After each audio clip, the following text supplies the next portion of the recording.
थाना राया क्षेत्र स्थित एक अस्पताल में पूर्व से ही गंभीर रूप से बीमार पिता की मौत के बाद बदनामी का भय दिखाकर 10 लाख की चौथ मांगे जाने का मामला सामने आया है। इस मामले में कोर्ट के आदेश पर 2 महिलाओं समेत 4 लोगों के विरुद्ध थाना राया में मुकदमा दर्ज कराया गया है।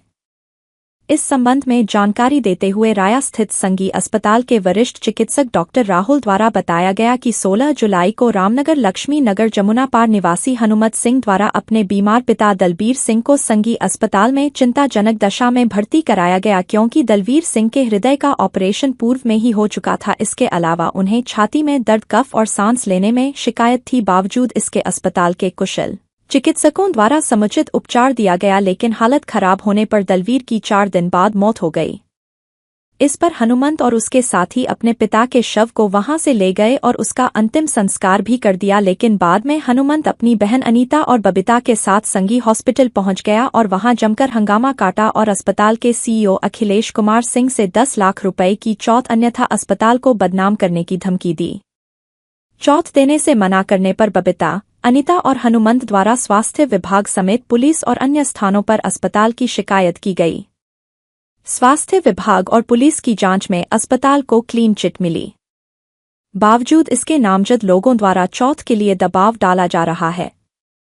इस मामले में अस्पताल प्रबंधन द्वारा पुलिस से भी शिकायत की गई और बाद में कोर्ट की शरण ली। कोर्ट के आदेश पर हनुमंत, अनीता और बबीता समेत 4 लोगों के खिलाफ थाना राया में मुकदमा दर्ज कराया गया है। डॉक्टर राहुल ने बताया कि मुकदमा दर्ज कराए जाने के बावजूद अनीता, बबीता द्वारा उन्हें लगातार धमकी दी जा रही है। अब देखना होगा कि मुकदमा दर्ज करने के बाद पुलिस क्या कार्यवाही करती है।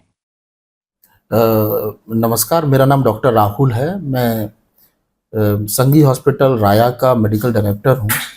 हमारे यहाँ 68 ईयर के एक बुजुर्ग जिनका नाम दलबीर सिंह था, उनको भर्ती करवाया गया था, जिनको कि पहले से हार्ट की बहुत सारी बीमारियां थी।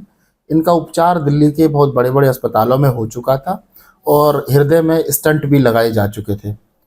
उपचार के दौरान उनकी मृत्यु हो गई। संबंध में उनकी बॉडी और उनके जो भी मेडिकल से संबंधित प्रपत्र थे उनके परिवारीजनों को सुपुर्द कर दिए गए।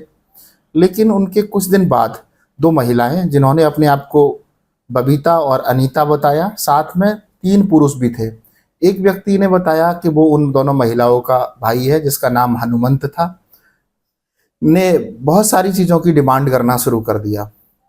हम लोगों ने जो डिमांड उनकी वाजिब थी और लीगल थी, उनको वो सब पूरी करवाई, लेकिन कुछ उन्होंने अनौचित डिमांड भी रखना शुरू कर दिया। साथ ही उन महिलाओं में से एक महिला ने हमसे ये भी कहा कि आप हमको समझ लीजिए। हमने उनको समझने के लिए कहा कि आप हमें बता दीजिए, हम आपको क्या समझें।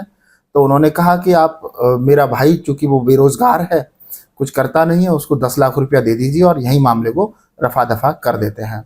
हमने कहा जब हमारे अस्पताल की तरफ से इलाज के दौरान कोई गलती नहीं है तो हम इस तरह के स्टेप्स क्यों उठाए। साथ ही हुआ क्या कि जब स्थिति ये आई तो उन्होंने हमारी शिकायतें बहुत सारी जगह करना शुरू कर दी। शिकायतों पे बहुत सारी जांचें हुई। उनमें से एक जांच एसएसपी महोदय के आदेश से राया पुलिस द्वारा की गई, जिसमें कोई भी चिकित्सकीय लापरवाही नहीं पाई गई। साथ ही सीएमओ मथुरा महोदय द्वारा भी एक जांच कराई गई, जिसमें स्पेशलिस्ट डॉक्टर्स और डॉक्टर्स की टीम ने एक जांच की। उसमें भी पाया गया कि कोई भी चिकित्सकीय लापरवाही अस्पताल में नहीं हुई है। इन सब क्लीन चिटों को मिलने के बाद भी उन महिलाओं ने अस्पताल का उत्पीड़न बरकरार रखा और वो बार बार हॉस्पिटल को परेशान करती रही।